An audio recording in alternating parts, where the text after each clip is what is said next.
আমার favourite place কিন্তু ৩০০ fit. আর কে কে আমার মতো ৩০০ ফিট পছন্দ করো? আর যদি থাকে ছোটবেলার ফ্রেন্ড, তাহলে তো কথাই নাই। So hello everyone, welcome to my another video. আজকের দিনটা হচ্ছে মায়ের জন্য স্পেশাল, বিকজ আজকে মায়ের ছোটবেলার সব ফ্রেন্ডরা বাসায় এসেছিল। যেই উপলক্ষে আমরা সবাই মিলে চলে গিয়েছিলাম ৩০০ ফিট। ৩০০ ফিটের সাথে সাথে ছিল আপুর বাসায় দাওয়াত। তো আমরা ৩০০ ফিট যে কী কী করলাম, কী কী খেলাম, আপুর বাসায় যে কী কী খেলাম, কী কী করলাম, সব কিছু থাকছে আজকের এই ভিডিওতে। ফার্স্টেই বাসা থেকে বের হয়ে চলে যাচ্ছিলাম ফার্স্টে ৩০০ ফিট, বিকজ বিকালের ওয়েদারটা ওখানে ভালো লাগবে। তারপরেই যাব আপুর বাসায়। তো সবাই মিলে চলে যাচ্ছিলাম ৩০০ ফিটে। তাই বলেন না কেন, মার ফ্রেন্ডগুলো খুবই মজার। ওনারা সবাই খুব আনন্দপ্রিয়, খুব আনন্দ করতে পছন্দ করে। এই যে সে মাশাল্লাহ, আলহামদুলিল্লাহ। সব ছোটবেলার বন্ধুদের দেখে আমারও আমার ছোটবেলার বন্ধুদের কথা অনেক মনে পড়তেছিল, কিন্তু আসলে সবাই ব্যস্ততার মাঝখানে থাকার জন্য কারোর সাথেই ঠিক মতো দেখা হয় না। এই জন্যই মাঝে মধ্যে ওরা আসে, দেখা করে যায়, আবার আমিও বাইরে বের হই, শিডিউল ম্যাচ করতে পারি না।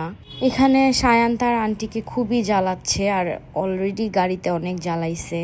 তো আমরা অনেক সুন্দর একটা প্লেসে গিয়েছিলাম। এখানে খুবই সুন্দর একটা ওয়েদার, আর প্রায় বিকালটা শেষের মুহূর্ত এই টাইমটা।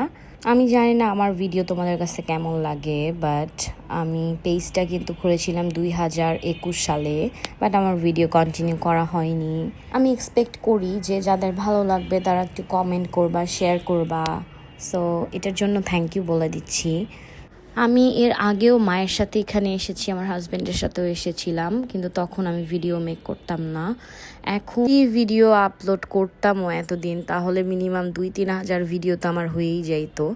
মা আন্টিদের এখানে আনন্দ দেখে আমার তো খুব ভাল লাগতেছিল, খুবই ভাল লাগতেছিল। এই যে ময়না আন্টি, নামটা যেমন ময়না, সেরকম ময়না পাখির মতো দেখতে। এই ফার্স্ট টাইম শায়ানকে ঘাসের উপর বসালাম। এত সুন্দর ওয়েদার যে মানে কি করব না কিছুই বুঝতে পারতেছিলাম না।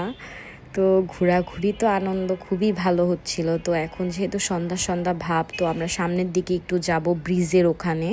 তো এই জন্য আমরা চলে যাচ্ছিলাম। এই জায়গাটা তো এতটা খোলামেলা প্লেস যে এটা মনে হয় না সন্ধ্যার পরে অন্ধকারে এতটাও সিকিউর।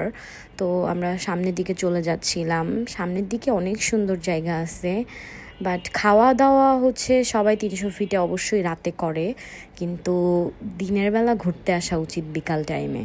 এই যে সবাই মিলে একটু এনজয় করে নিচ্ছিলাম লাস্ট মোমেন্ট। ওয়াও, সবাই সবার মতো ছবি ভিডিও করতেছিল, এটাই ছিল একটা আনন্দ। আচ্ছা, তোমরা সবাই একসাথে হলে কি করো? ছবি তুলো না খাওয়া দাওয়া করো না কি করো অ্যাকচুয়ালি? আমরা দেন চিপস ছোটোখাটো কিছু কিনে দেন বসে বসে খাচ্ছিলাম। এই যে এই প্লেসটাতে, এই ব্রিজটাই অনেক সুন্দর।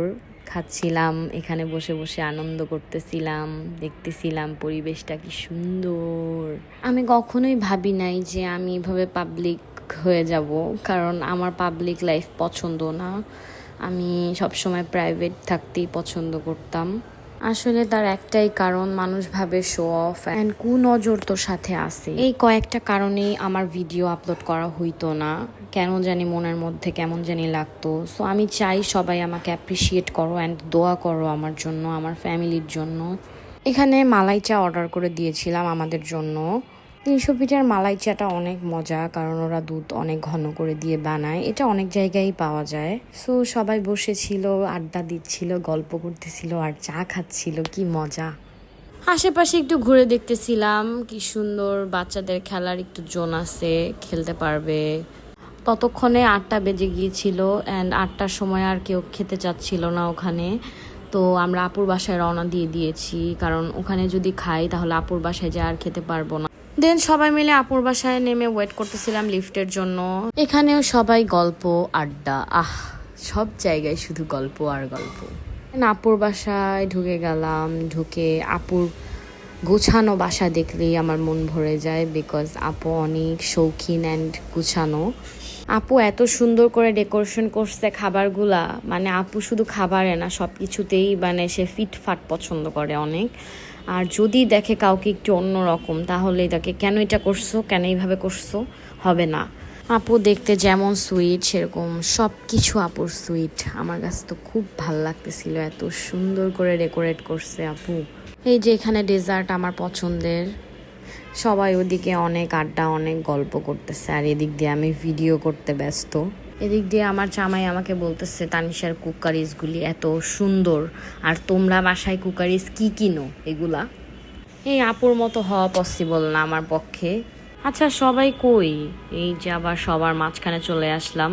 সবাই এখানেও গল্প করতেছে। আসলে গল্প কিভাবে শেষ হবে, এতদিন পর পর দেখা হয়। তো সবাই ডিনারটা করে নিলে ভালো হয়। ডিনার করতে বসে গেল, বিকজ এখন 9টা বাজে অলরেডি। দেন খাওয়া দাওয়া শেষ করে মামা ভাগ্নার একটু ভালোবাসা জড়ানো ভিডিও নিয়ে নিলাম।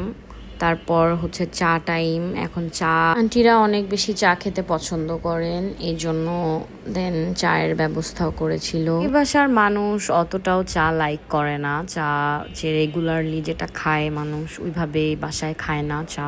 দেন চা খাওয়া শেষ করে আমরা বেরিয়ে পড়লাম বাসার উদ্দেশ্যে। আজকের ভিডিওটা এই পর্যন্তই, দেখা হবে নেক্সট কোনো ভিডিওতে। আমার কোন টাইপ ভিডিও তোমাদের ভালো লাগে অবশ্যই কমেন্টে জানাবা। অ্যান্ড আজকের ভিডিও যদি তোমাদের ভালো লেগে থাকে লাইক কমেন্ট শেয়ার করে পাশে থাকবা। আল্লাহ হাফেজ।